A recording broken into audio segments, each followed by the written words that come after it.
Besar namamu Tuhan dalam hidup kami. Mulia namamu bagi setiap kami Tuhan. Karena itu ajar kami sungguh-sungguh menghormati Tuhan dalam hidup kami. Ajar kami menghormati kekudusan-Mu dalam hidup kami. Ajar kami melakukan apa yang Tuhan mau hari-hari ini. Ajar kami Tuhan lewat kebenaran firman Tuhan. Bawa hidup kami dalam perkenanan-Mu ya Bapa. Supaya waktu yang sisa ini tidak kami pergunakan untuk hidup menurut keinginan kami manusia. Tapi biar kami hidup mengikuti keinginan Tuhan. Terima kasih Engkau beri kami hidup, kesehatan, kekuatan. Dan hari ini kami mau menyerahkan roh jiwa dan tubuh kami untuk diisi oleh firman Tuhan. Urapi hamba-Mu yang tidak ada apa-apanya Tuhan. Di dalam nama Tuhan Yesus yang percaya Tuhan di tengah kita memberkati kita, katakan bersama amin. Tepuk tangan buat Tuhan Yesus saudara. Silakan duduk. Shalom. Apa kabarnya hari ini? Luar biasa ya. Kita punya Tuhan yang luar biasa. Bapak Ibu, saya percaya bahwa dalam segala sesuatu di hidup ini tuh ya kita harus mencapai goalnya ya. Demikian juga dengan iman kita ya, dalam pengiringan kita kepada Tuhan itu tentunya ada goalnya. Saya percayalah yang namanya keyakinan itu kan sesuatu yang memang diyakini ya. Kalau nggak diyakini ya nggak usah punya keyakinan gitu ya. Tapi karena kita punya keyakinan, kita ikut Tuhan, kita percaya Tuhan, kita mengambil keputusan menjadi seorang Kristen itu bukan main-main loh. Ya, dan ketika kita sudah ada di dalam menyatakan diri sebagai orang percaya, maka ya ayo kita sama-sama capai goal kita itu dalam Tuhan. Mendengar banyak hal-hal hari-hari ini ya, kita harus lebih sungguh-sungguh lagi dengan Tuhan dan bagaimana supaya hidup kita ini semakin mengarah kepada tujuan Tuhan. Ya, Alkitab selalu memberikan jalan, petunjuk. Bagaimana kita bisa hidup berkenan dan mencapai goal di dalam Tuhan. Saya sering mendengar ada orang yang berkata seringkali gini, oh berkat Tuhan itu tidak tertukar. Amin. Ya, kita suka bilang berkat Tuhan tuh nggak tertukar. Kalau itu sudah berkatku maka aku pasti akan mendapatkannya. Tapi kita lupa saudara, ya berkat Tuhan tuh nggak bisa tertukar karena Tuhan tahu kepada siapa orang yang layak untuk diberkati. Jangan sampai kita terlalu pede berkata, oh ya pasti Tuhan berkati, tapi ternyata ya tidak seperti itu. Yuk kita lihat apa kata firman Tuhan dulu, kita mau belajar hari ini. 2 Timotius pasal yang kedua ayat 19 saudara. Firman Tuhan berkata begini, kita baca bersama. 2 Timotius 2 ayat yang ke-19. Ya, kalau saudara kita baca di Alkitab saudara juga boleh buka mungkin ya. Ya, baca 1, 2, 3. Tetapi dasar yang diletakkan Allah itu teguh dan materainya ialah Tuhan mengenal siapa kepunyaannya. Dan setiap orang yang menyebut nama Tuhan hendaklah meninggalkan kejahatan.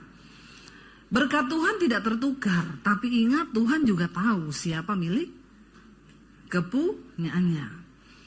Tidak semua orang Kristen itu menjadi kepunyaan Tuhan saudara. Kita memang diciptakan Tuhan, tapi menjadi kepunyaan Tuhan itu adalah hal yang berbeda. Kalau kita menjadi kepunyaan Tuhan, maka dia bertanggung jawab atas kepunyaannya. Ya. Dan Tuhan tahu siapa milik kepunyaannya. Dan setiap orang yang menyebut nama Tuhan hendaklah meninggalkan kejahatan. Supaya kita bisa menjadi kepunyaan Tuhan, maka tidak ada pilihan lain, kita harus meninggalkan kejahatan kita. Ya, dan ayat ini bilang, dan setiap orang yang menyebut nama Tuhan hendaklah meninggalkan kejahatan. Kemarin saya sampaikan di mesbah doa saya dapat ayat di Mazmur berkata begini. Orang yang mengasihi Tuhan membenci kejahatan. Kalau kita mengasihi Tuhan, otomatis kita membenci kejahatan. Tapi kalau ada orang yang masih mengasihi kejahatan, suka melakukan dosa, maka udah pasti dia membenci Tuhan. Itu kan cuma dua hal yang dibalik-balikan, saudara. Kalau kita mengasihi Tuhan, kita benci kejahatan, kita benci dosa. Kalau kita mengasihi dosa, hidup dalam dosa, berarti kita benci Tuhan. Makanya Alkitab bilang banyak orang yang berseru kepadaku, mengaku aku Tuhan, tapi mereka menjadi seteruku, kata Tuhan. Menjadi musuh Allah. Lah mungkin kita bertanya, bagaimana kita menjadi musuh Allah? Ya gak mungkin lah kita bermusuhan dengan Tuhan. Tapi Alkitab berkata, lewat perbuatanmu, lewat hidupmu yang tidak sungguh-sungguh mengasihi Tuhan, melakukan firman, kita ini bermusuhan dengan Tuhan. Ayat ini berkata, ayo kalau kita mau jadi milik kepunyaannya, maka kita wajib meninggalkan segala kejahatan kita. Ya yang paling tahu kejahatan kita hari ini ya kita sendiri, saudara. Nggak ada orang lain. Pendeta juga nggak tahu apa yang kita lakukan. Tapi kitalah yang tahu. Ketika saya pertama kali bertobat, saya baca Alkitab. Waktu saya baca Alkitab kasih tahu dosa-dosa saya.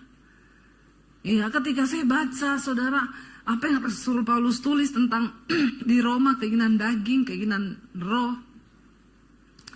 Saya baru tahu di situ ternyata ketika dikatakan bahwa orang yang hidup menurut daging itu tidak akan masuk dalam kerajaan Allah. Apa itu perbuatan daging? Kenajisan, percabulan, hawa nafsu, nafsu jahat, iri hati, kebencian, dendam, pertikaian, perseteruan, ya.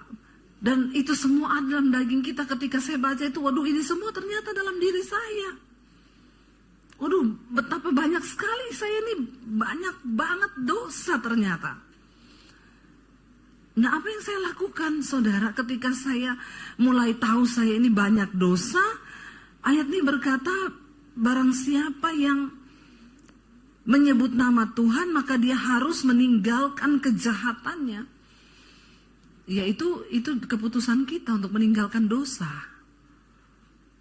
Lalu saya mulai bergumul, Tuhan, aku nih ternyata dosaku 1, 2, 3, 4, 5, 6 tuh banyak sekali, saudara. Saya mulai doa puasa, saya melatih diri saya. Makanya itu yang Rasul Paulus bilang, dulu ketika dia belum ketemu Kristus, dia seorang yang merasa diri paling benar. Bahkan dia berkata, dengan membunuh pengikut Kristus, aku dulu menyangka bahwa aku berbuat bakti pada Allahku. Tapi ternyata itu salah. Nah, waktu dia ketemu Tuhan Yesus, dia menerima kebenaran yang sesungguhnya. Rasul Paulus menulis dalam 1 Timotius, dia bilang apa? Yesus Kristus datang untuk orang berdosa, dan di antara semua orang berdosa itu akulah yang paling berdosa. Ya, padahal tadinya dia merasa paling benar. Tapi ketika firman Tuhan, kebenaran masuk, Kristus masuk dalam hidupnya, dia bilang, dan di antara semua manusia yang berdosa itu, aku ini yang paling berdosa. Makanya Rasul Paulus bilang, karena itu aku melatih tubuhku, aku menguasainya seluruhnya, supaya jangan aku sudah memberitakan Injil, tapi aku ditolak sama Tuhan. Nah, sekelas Rasul Paulus aja memberitakan Injil takut ditolak loh. Nah, orang Kristen sekarang kagak. Beritakan Injil tidak, doa juga tidak, puasa tidak, tapi pede masuk surga. Si paling deh lu. Ya, bingung kan kita. Rasul Paulus tuh, dia bilang begitu, saudara. Ya, makanya dia mulai melatih diri untuk bisa membuang dosa, meninggalkan kejahatan tuh perlu latihan. Dari siapa? Dari kita, bukan dari pihak Tuhan. Kita yang harus melatih daging supaya kita menjadi orang yang berkemenangan di dalam Tuhan, ya. Itu nggak bisa datang dari siapa-siapa, harus niat dari hati kita. Lalu dikatakan di sana begini, saudara, ayat 20 kita baca bersama. Dalam rumah yang besar bukan hanya terdapat perabot dari emas dan tanah, ya. Bukan dalam rumah yang besar bukan hanya terdapat perabot dari emas dan perak, melainkan juga dari kayu dan tanah. Yang pertama dipakai untuk maksud yang mulia, yang terakhir untuk maksud yang kurang mulia. Emas dan perak dipakai untuk maksud yang mulia, dan yang terakhir kayu dan tanah untuk maksud yang kurang mulia. Alkitab mengumpamakan kita ini sebagai perabot, ya. Emas dan perak itu bicara tentang kemurnian. Ya, kemarin nih emas naik gila-gilaan saudara. Bahkan tidak ada barang, ya. Semua berburu emas tiba-tiba. Ya, saat orang berburu emas saya diam aja. Karena diam itu diam aja saudara ya, diam terus ya. Kau jadi emas lama-lama. Kalau diam terus ya. Terus ya, kenapa emas dan perak disebut? Karena firman Tuhan bilang emas dan perak itu milikku, kata Tuhan. Emas dan perak itu milik Tuhan saudara. Karena itu gak bisa dibuat manusia. Itu Tuhan yang ciptakan. Semakin lama semakin habis, tapi yang pengen semakin banyak, ya.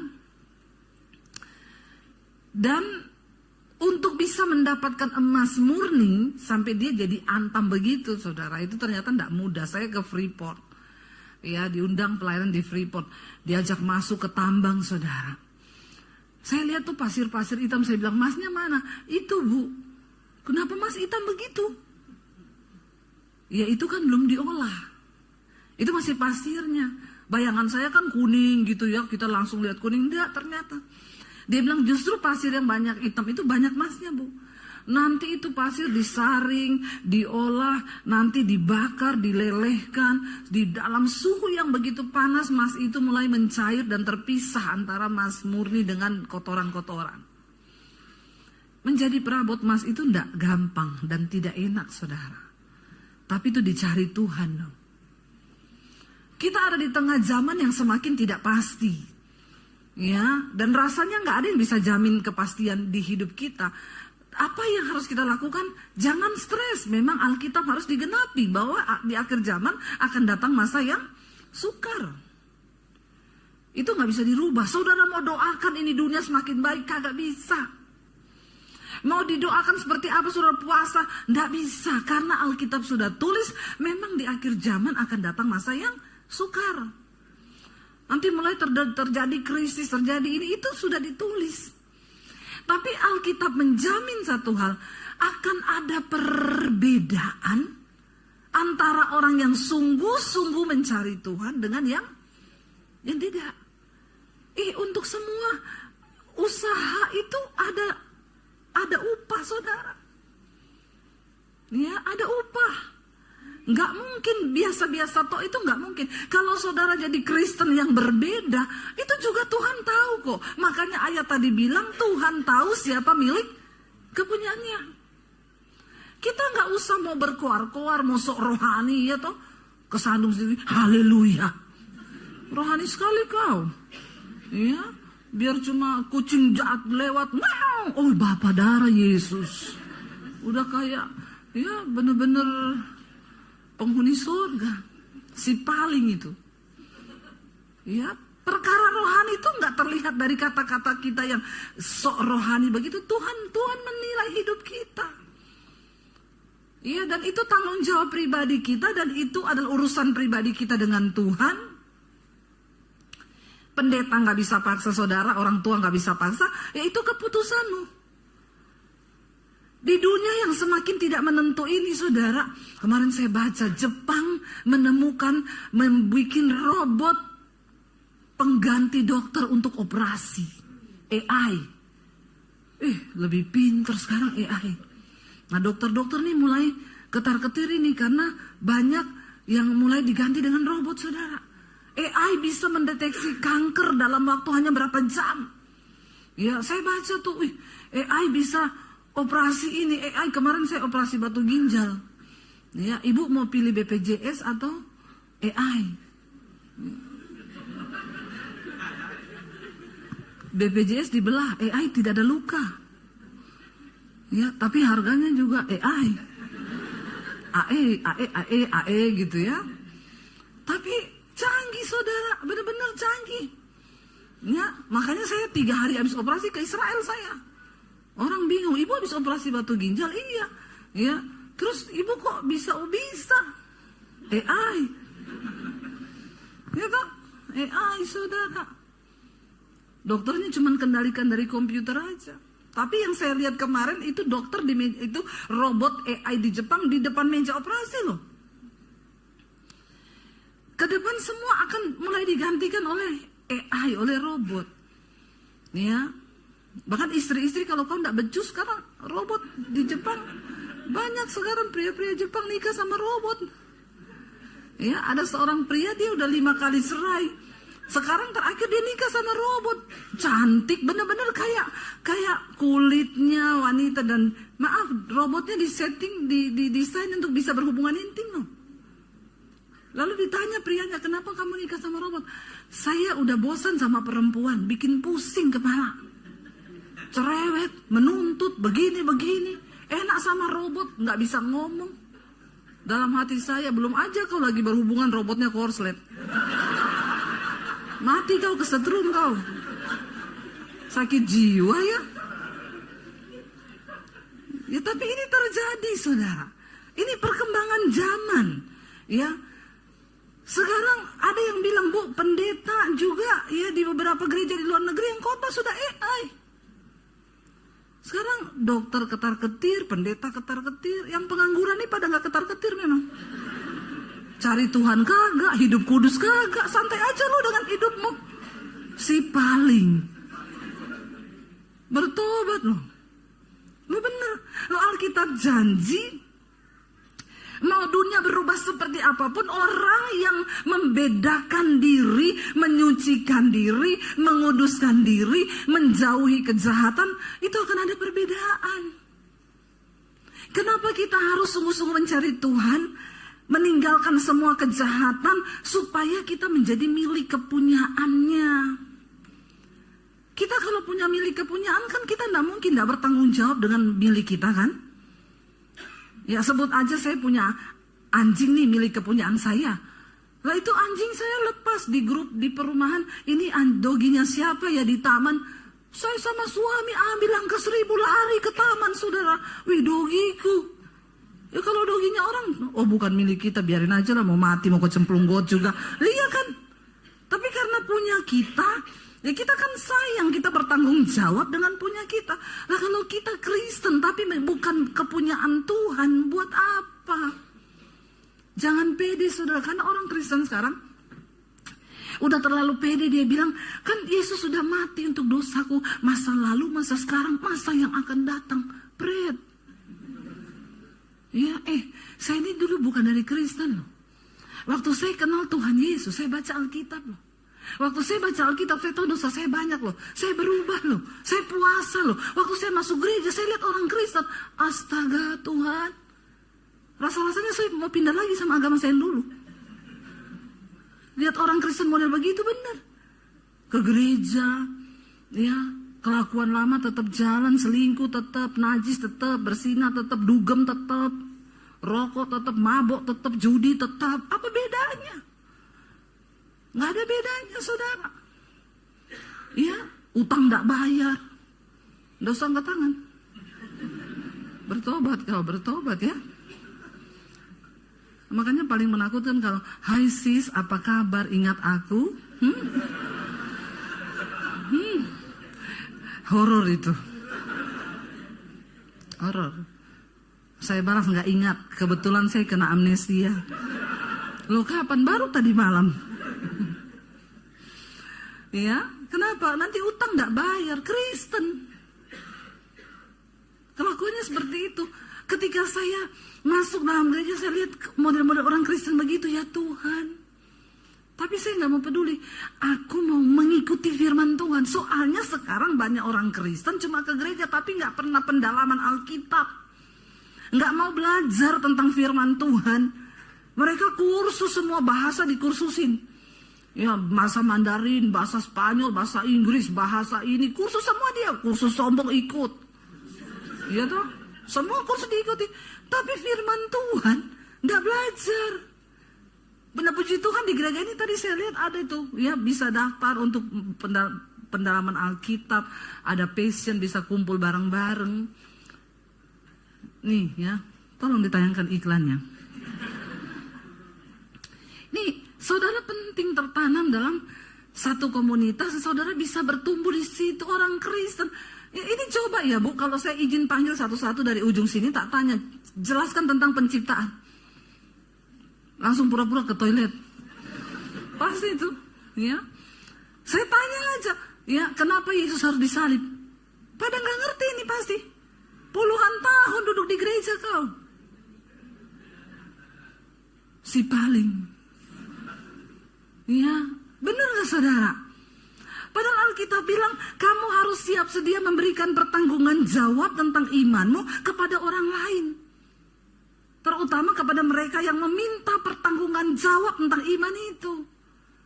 Tapi Kristen sekarang dangkal minta ampun.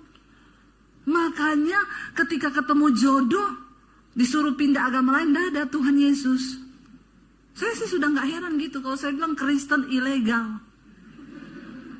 Namanya belum tercatat dalam kerajaan Allah. Belum menjadi kepunyaan Tuhan. Ya, makanya kalau orang tanya, itu gimana Bu? Pindah agama loh karena mau menikah. Biarin aja, masih ilegal. Belum ada juga namanya tercatat kok. Jadi sama aja tuh, gak masuk hitungan. Hati-hati loh saudara. Dikatakan kalau kita mau jadi perabot untuk tujuan yang mulia yang akan dinyatakan, saudara, percayalah, mau zaman berubah semakin buruk kayak apapun, ketika engkau menjadi Kristen yang berbeda menjadi kepunyaan Tuhan, ada begitu banyak jalan-jalan yang akan mulai Tuhan buka, yang secara supranatural, yang orang gak bisa capai itu dengan kekuatan manusia, tapi Tuhan sanggup menyatakannya bagi orang-orang yang dipilihnya dan dikenannya di hari-hari terakhir ini. Katakan, saya berdiri di mimbar ini karena saya mengalami hari-hari ini. Bagaimana Tuhan menyertai, bagaimana Tuhan memberkati, bagaimana semua firman-Nya itu menjadi nyata di dalam hidup saya. Akan ada perbedaan loh saudara. Nggak apa-apa walaupun orang bilang sok rohani lu, nggak mau dugem, nggak mau rokok, nggak mau ini, biarin aja. Nggak usah peduli, kita kejar perkenanan Tuhan. Kejar apa yang berkenan pada Tuhan. Dikatakan di sana, bagaimana kita bisa menjadi perabot yang mulia itu, ayat 21 berkata, baca bersama, jika seseorang menyucikan dirinya dari hal-hal yang jahat, ia akan menjadi perabot rumah untuk maksud yang mulia, ia dikuduskan, dipandang layak untuk dipakai tuannya, dan disediakan untuk setiap pekerjaan yang mulia. Jika seseorang menyucikan, siapa yang menyucikan? Kita tuh. Selama ini kan kita cuma, Tuhan sucikan aku. Ya sucikan aku, tapi doanya didugem, sucikan aku Tuhan. Bagaimana caranya? Ya, lagi party, sucikan aku Tuhan. Darah Yesus berkuasa. Ya. Kalau kita menyucikan diri kita, ini adalah sebuah kata kerja. Kita yang harus menyucikan diri, berjuang, bergumul untuk keluar dari setiap ikatan dosa itu. Ya, supaya kita bisa memperoleh Kristus. Dan janji-janji Tuhan dinyatakan dalam hidup kita, saudara. Amin. Ayo. Tidak ada kata terlambat untuk bertobat selama kita mau. Jika seseorang menyucikan dirinya dari hal-hal yang jahat, ia akan menjadi perabot rumah untuk maksud yang mulia. Ia dikuduskan, dipandang layak untuk dipakai tuannya, dan disediakan untuk setiap pekerjaan yang mulia. Kalau Tuhan yang menyediakan pekerjaan yang mulia bagi kita, mau dunia berubah, mau AI muncul di mana-mana, tidak peduli, engkau tetap dicari. Karena ada sesuatu yang berbeda dalam dirimu, amin. Ingat saudara, ketika Raja Nebukadnezar datang menyerang Yerusalem, Israel dikepung, dihancurkan, dibakar. Rumah Allah, bait suci dirampok, semua perkakas rumah Tuhan diambil. Emas peraknya dibawa, dipindahkan ke rumah dewanya di Babel. Dihancurkan, diluluh lantakan. Tapi orang yang mencari Tuhan tidak akan ditinggalkan. Nebukadnezar bilang kepada kepala istananya, cari anak-anak muda yang hidupnya tidak bercela, yang berkelakuan baik. Cari di antara Israel ini, bawa ke istana Babel. Untuk mereka dipekerjakan di istana raja. Tapi syaratnya yang hidupnya tidak celah, dan berkelakuan baik. Dicarilah saudara, ketemu Daniel, Sadrak, Mesak, Abednego. Waktu engkau hidup dengan nilai kebenaran firman Tuhan, Tuhan itu tahu meluputkan engkau. Sementara anak muda yang lainnya gak tahu entah kemana ketika Yerusalem dihancurkan. Rumah mereka dibakar, semuanya hilang lenyap. Tapi orang yang dikenan Tuhan, dicari sama Tuhan. Ketemu Daniel, Sadrak, Mesak, dan Abednego. Dibawa ke istana Raja Babel. Untuk dipekerjakan di istana. Dan dikasih jabatan. Bukan menjadi budak. Mereka dibawa, waktu dibawa. Mereka harus makan santapan raja dan wine-nya raja, anggur, minumannya raja. Tapi mereka bilang, kami tidak akan menajiskan diri dengan apapun yang menjadi makanan dan minuman raja. Coba kalau Gen Z zaman now dikasih begitu. Selfie dia pegang wine-nya raja. Di-upload, ya. Wine-nya Nebukadnezar. Ditaruh di hashtag, di tandanya @istana Raja Nebukadnezar @Babel. Bangga, ya. Berdosa bangga orang sekarang. Malam party dugem, minggu ke gereja. Tulisannya seimbangkan hidup. Ya, untuk cuci dosa di gereja, cuci dosa. Dia pikir tadi malam dugem, hari ini ya minum darah Yesus. Ya, biar suci lagi. Baru besok kau main-main lagi dengan dosa. Belum aja dihukum Tuhan kau. Ya maaf ya, saya bicara keras saudara ya. Siapa suruh diundang juga Ibu Gembala. Karena memang firman yang begini harus kau dengar akhir zaman. Gak bisa main-main, surga itu terlalu mulia. Terlalu mulia. Gak bisa orang sembarangan ke surga. Kau masuk ke istana presiden aja hari ini kau gak diterima kok, bener gak? Diterima kau? Gak ada. Ditanya kau siapa? Kagak dikenal. Iya, gak bisa. Itu cuma istana presiden, apalagi surga. Itu lebih mulia dari istana presiden. Kalau kita gak menyiapkan diri untuk ke sana, gak bisa saudara. Ada syarat. Ketentuannya berlaku. Ya. Dikatakan kita, jika seorang menyucikan dirinya dari hal-hal yang jahat, ia akan menjadi perabot rumah untuk maksud yang mulia, dikuduskan, dipandang layak, untuk dipakai tuannya dan disediakan untuk setiap pekerjaan yang mulia. Untuk menjadi umat kepunyaan Tuhan, ada usaha dari kita menyucikan diri. Ya, bukan cuma diam-diam aja Yesus sudah mati. Memang Yesus mati untuk kita. Tapi bukan berarti kita sengaja bikin dosa.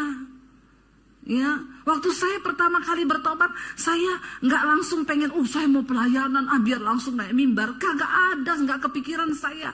Saya bisa hari ini jadi hamba Tuhan, nggak pernah saya pikirin. Nggak pernah saya usahakan. Apa yang saya dapatkan hari ini tidak pernah saya usahakan. Semua karena Tuhan. Waktu dia anggap kita layak, dia yang buka jalan. Dia yang angkat.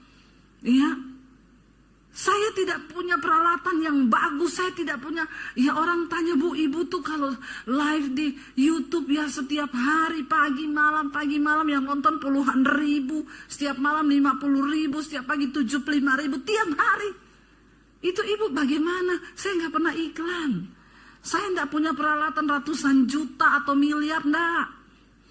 Kadang kalau kemarin ke luar kota cuma syuting pakai handphone.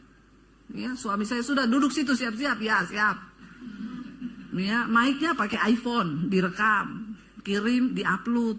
Nggak ada alat yang mahal, mewah, tidak ada sistem marketing apapun yang saya pakai, tidak ada, semua Tuhan. Semua Tuhan, itu loh yang saya maksud.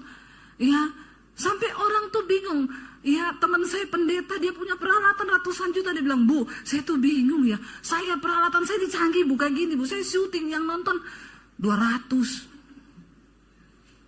Ya, itu saya bingung, Ibu tuh, ya itu namanya perkenanan Tuhan. Ya, saya nggak pernah kirim di WA, ya, Bugem tolong di like, subscribe, di share, kagak. Ya, sampai akhirnya diblokir tuh nomor kita nanti. Karena ya bikin channel sih bikin channel, tapi kalau sampai kau diblokir juga kan kasihan ya. Nggak usah angkat-angkat 10 menit itu. Ini sudah jam terakhir juga.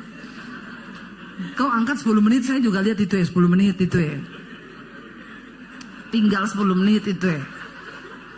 Nggak usah kau mengintimidasi saya. Ya, 10 menit, 10 menit. Nanti kalau saya pura-pura nggak lihat, dia jalan begini 10. Kayak petinju ya, dikasih waktu. Aduh, haleluya. Sampai di mana tadi tuh? Iya saudara, bukan karena kekuatan kita di dunia ini ada hal-hal yang bisa terjadi hanya dengan cara supranatural. Dan itu Tuhan. Kenapa kita harus selalu mencari perkenanan Tuhan? Diberkatilah orang yang mengandalkan Tuhan. Saudara mau beli rumah, mau cari kerja, cari jodoh, doa. Biar kau sudah terlanjur cinta, doa, amin. Ya, supaya jangan bodoh juga. Supaya jangan, ya, akhirnya kau masuk dalam jebakan setan, hidupmu hancur, masa depanmu hancur. Bilang, Tuhan, aku memang cinta sama dia, tapi kalau ini bukan dari Tuhan, putus dalam nama Yesus. Berani berdoa begitu? Enggak. Ampuni dia. Tadi sudah wow loh padahal. Dia juga yang bilang enggak. Aduh Tuhan, habis ini konseling ya. Catat nomor saya di sini. Mati-mati hidup ini berarti. Ya, jangan bilang enggak, karena rencana Tuhan tuh yang terbaik. Yang kita pikir baik belum tentu baik. Ya. Kalau orang dulu kan ada lagunya itu ya, biar ku makan hanya sehari sekali, asam lambung kau. Lagu kayak gitu dinyanyikan. Biar ku tidur beralas kain jerami, goblok nggak? Ya, masuk angin sakit TBC. Ada orang nyanyi lagu begitu, ya. Jangan sampai cinta membutakanmu. Diberkati orang yang mengandalkan Tuhan. Akuilah Tuhan dalam segala lakumu, maka dia akan meluruskan jalan. Yang menurut kau baik, kaya, tampan, belum tentu itu jodoh yang terbaik. Ya. Tapi orang sekarang kan sudah dibiuskan, selain donatur, dilarang mengatur. Tercium bau-bau kemiskinanmu. Pret. Ya, aroma-aroma kemiskinan. Jangan fokusmu sama uang. Karena bukan uang yang menjamin kebahagiaan. Tapi di gerbang tol tulisannya saldo kurang menyebabkan kemacetan sih. Makanya andalkan Tuhan. Jangan pakai pikiran kita. Ya, saya dengan suami saya dulu, kita bukan mulai dari nol, dari minus. Tapi kami jalani bersama Tuhan. Ya, makanya anak saya bilang, Mam, berarti kita boleh dong, kan Mami sama Papi dulu juga naik motor, pacaran ya, terus nikah, gak punya apa-apa. Saya bilang, silakan, yang penting imanmu bisa. Kalau imanmu bisa, silakan, bagus, diproses Tuhan malah. Mami gak suruh kamu cari jodoh orang kaya. Ngapain juga kaya kalau gak takut Tuhan, menderita. Tapi anak muda sekarang bilang, mending nangis di atas Mercy daripada nangis di atas beca. Ngapain lu mau naik Mercy nangis? Kalau saya mau tertawa di atas Mercy, amen. Goblok banget sih lu nangis di atas Mercy. Biar Mercy kalau nangis ngapain? Iya, sakit hati, percuma. Saya bilang, ya kalau imanmu nyampe, kau mau bergumul dengan Tuhan, kau andalkan Tuhan, ya silakan. Ya, kepahitan itu yang bawa waktu itu. Mau kemana?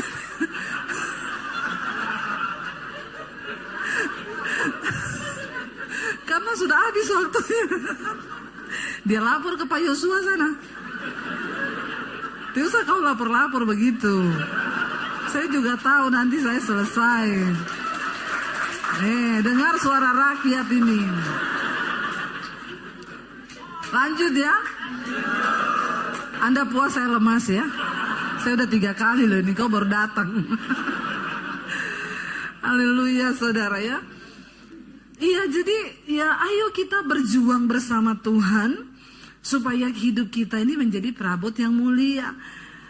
Bagaimana caranya? Ayat 22 berkata, kita baca bersama. Sebab itu, jauhilah nafsu orang muda, kejarlah keadilan, kesetiaan, kasih, dan damai bersama-sama dengan mereka yang berseru kepada Tuhan dengan hati yang murni. Datang lagi mereka berkata,